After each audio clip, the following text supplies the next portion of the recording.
Hello viewers, welcome to movie updates and explain YouTube channel. Retro Karthik Subbaraj డైరెక్షన్లో సూర్య హీరోగా, పూజెగ్తే హీరోయిన్గా వచ్చిన సినిమా. గత సంవత్సరం భారీ అంచనాలతో రిలీజ్ అయిన కంగువ భారీ డిజాస్టర్గా నిలిచి సూర్యకు చేదు అనుభవాన్ని మిగిల్చింది. ఈ సినిమా తర్వాత ఎలాగైనా తన ఫ్యాన్స్ని సంతోషపెట్టాలని రెట్రో పైనే ఆశలన్నీ పెట్టుకున్నాడు మన సూర్య.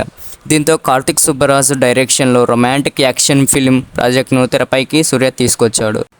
ఇక ఈ సినిమా స్టోరీ విషయానికి వస్తే, గ్యాంగ్స్టర్ తిలక్కన్ కొడుకులా పెంచుకున్న సూర్యతో గ్యాంగ్స్టర్గా ఒక సామ్రాజ్యాన్ని ఏర్పాటు చేసుకుని చాలామంది సాగిస్తుంటాడు. అయితే ఒకరోజు వారు ఫారిన్ గ్యాంగ్తో కుదుర్చుకున్న గోల్డ్ షిప్ డీల్ వల్ల సమస్యలు వస్తాయి. అప్పటి వరకు తిలకన్ చెప్పిన ప్రతి విషయాన్ని పూర్తి చేసిన హీరో గోల్డ్ షిప్ డీల్ను వదులుకోవాలని పెంచిన తండ్రికి ఎదురు తిరుగుతాడు. అదే టైంలో తన గర్ల్ఫ్రెండ్ అయిన పూజాగ్దేని పెళ్లి చేసుకోవాలని పార్వెల్ రెడీ అవుతూ ఉంటాడు. తనతో పెళ్లి తర్వాత గ్యాంగ్స్టర్ జీవితాన్ని వదులుకొని ఆమెతో సాధారణ జీవితాన్ని గడుపుతానని హీరో ఆమెకు ప్రామిస్ చేస్తాడు. అలాంటి సమయంలోనే గోల్డ్ షిప్ వివరాలు చెప్పాలని ఆ పెళ్లికి అడ్డుగా తిలకన్ నిలబడతాడు. తన గ్యాంగ్తో ఆ పెళ్లిలో అల్లకొల్లోలం సృష్టిస్తాడు. దీంతో హీరో మళ్ళీ ఆయుధాలు పట్టాల్సి వస్తుంది. ఈ గొడవ కారణంగా 5 ఏళ్ళు జైలు శిక్షకు కూడా వెళ్తాడు. గొడవలంటే నచ్చని హీరోయిన్ తన జీవితం నుంచి వెళ్ళిపోతుంది. ఆమె ఎక్కడుంది అని తెలుసుకోవడానికి కోసం తన గ్యాంగ్ను హీరో పంపిస్తాడు. చివరికి ఆమె అండమాన్లకు దూరంగా ఒక ఐలాండ్లో ఉన్నట్లు తెలుసుకొని ఆమెను ఎలాగైనా కలుసుకోవాలని జైలు నుంచి తప్పించుకొని ఆమె ఉన్న చోటుకి వెళ్తాడు. దీంతో తనను పెంచిన తండ్రి కూడా గోల్డ్ షిప్ వివరాల కోసం అదే ఐలాండ్కు చేరుకుంటాడు. అయితే అప్పటికే అక్కడ ఒక పెద్ద గ్యాంగ్, అతని కుమారుడైన మైకేల్ ఉంటారు. అక్కడి ప్రజలను తమ గుప్పెట్లో పెట్టుకొని అనేక దారుణాలు చేస్తూ ఉంటారు. వారితో ఒక డీల్ సెట్ చేసుకొని హీరో అక్కడికి చేరుకుంటాడు. తన ప్రియురాలు రుక్మిణి కోసం హీరో ఆ ప్రాంతంలో అడుగు పెట్టగానే మళ్ళీ గ్యాంగ్ వార్ మొదలవుతుంది. అక్కడి నుంచి గోల్డ్ షిప్ వేట కొనసాగుతుంది. ఇంతకీ గోల్డ్ షిప్ సీక్రెట్ ఏంటి? దానికోసం పెంచిన కొడుకునే తండ్రి ఎందుకు చంపాలనుకుంటున్నాడు? అనాథగా ఉన్న హీరోకి ఐలాండ్లో ఉన్న గత సంబంధం ఏంటి? అక్కడి గుడికి అతనికి ఉన్న సంబంధం ఏమిటి? హీరోకు పుట్టుక ముందే నాజర్తో ఉన్న లింక్ ఏంటి? ఫైనల్గా హీరో పెళ్లి చేసుకుంటారా లేదా అనేది సినిమా చూసి తెలుసుకోవాలి. ఇక మూవీ ఫస్ట్ హాఫ్ విషయానికి వస్తే, కార్తిక్ సుబ్బరాజు, సూర్య ఫస్ట్ టైం నటించడం దీనికి ప్లస్ పాయింట్గా అని చెప్పచ్చు. ఇక హీరోయిన్లు అలాగే హీరో ఫాదర్ క్యారెక్టర్ పర్లేదు, బాగానే ఉన్నాయి. ఫస్ట్ హాఫ్ అంతా బాగానే ఉంటుంది. యాక్షన్, రొమాన్సు సమానంగా డైరెక్షన్ బాగా చూపించారు. స్క్రీన్ ప్లే కానీ డైరెక్షన్ కానీ చాలా బాగుంది. ఏమంటే లవ్ స్టోరీ అవి అనేది అన్ని సినిమాల్లోగానే ఉంది.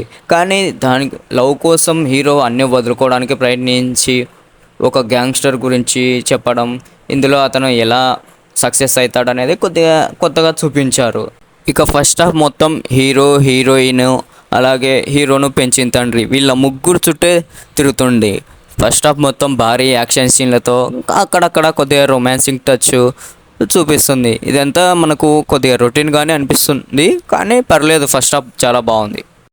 ఇక సెకండ్ హాఫ్ విషయానికి వస్తే చాలా అంటే చాలా దారుణంగా ఉంటుంది. సెకండ్ హాఫ్ మొత్తం ఒక ఐలాండ్లో జరుగుతుంది. ఇంకా అక్కడ నుంచి స్క్రీన్ ప్లే కొద్దిగా గజిబిజిగా మారడము, అక్కడ ఉన్న నాజర్కి అలాగే నాజర్ కొడుకుతో హీరోకు ఫైట్ చేయాల్సి రావడం, ఇంకా అక్కడంతా కొద్దిగా స్టోరీ మొత్తం సైడ్ ట్రాక్లోకి వెళ్ళిపోయిందేమో అనిపిస్తుంది. అక్కడ కొద్దిగా డైరెక్షన్ పరంగా అయితేనేమి, స్క్రీన్ ప్లే పరంగా అయితేనేమి ఎందుకో డైరెక్టర్ కొద్దిగా తడబడినట్టు ఉంది. ఇక ఓవరాల్ మూవీ విషయానికి వస్తే, స్టోరీ పెద్దగా లేకున్నా భారీ సీన్స్, యాక్షన్ సీన్స్ పర్లేదు, బాగానే అనిపిస్తాయి. ఇక సూర్యపూజల మధ్య ఉన్న లవ్ ట్రాక్ మరీ అంతగా ఏం అనిపించదు. ఇద్దరి మధ్యన ఉన్న ఎమోషన్స్తో కూడిన ప్రేమ ఉన్నట్లు డైరెక్టర్ మనకు చూపించడానికి ట్రై చేస్తాడు, కానీ మరీ అంతగా వర్కౌట్ అవ్వలేదు. అలాగే హీరోకి ఆ ఐలాండ్కు ఉన్న రిలేషన్ ఏంటి అనేది ఎక్స్ప్లెయిన్ చేయడంలో సక్సెస్ అయ్యలేకపోయాడు. కథా, స్క్రీన్ ప్లే రెట్రో సినిమాకు కాస్త మైనస్ అని చెప్పచ్చు. ఫస్ట్ హాఫ్ బాగుంది, కానీ సెకండ్ హాఫ్ విషయానికి వచ్చేసరికి పూర్తిగా పడిపోయింది. కానీ యాక్షన్ సినిమాలు ఇష్టపడే వాళ్ళకు మాత్రం సినిమా బాగా ఎంజాయ్ చేయొచ్చు.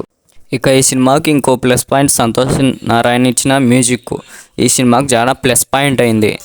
యాక్షన్ సీన్స్ ఎలివేట్ చేసే సీన్స్, బీజిఎం సూపర్గా ఇచ్చాడు. ఇది కూడా ఓ ప్లస్ పాయింట్ అని అనుకోవచ్చు.